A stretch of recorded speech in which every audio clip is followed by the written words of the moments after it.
Ассалаумағалейкум, спортсүйер қауым. Қазір Москвадан келатқан бір спортшы жігітті күтіп аламыз.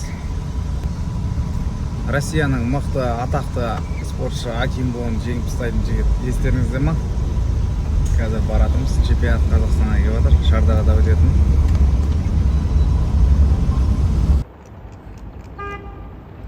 Акимбон Джао.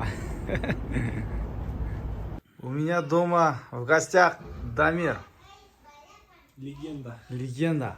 Ислам Нурманов, алматинский легенда. 3 чемпиона мира. 3 чемпиона. Эдик.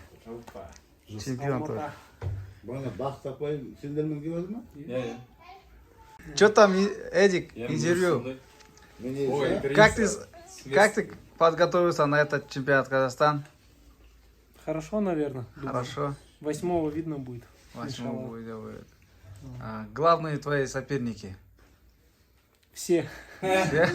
Слабых нету у нас. В какую категорию приехал? 90? я сам. 90? Да. Ал, Нурман, Ислам, сен қай салмаққа келдің? Салмақ 70.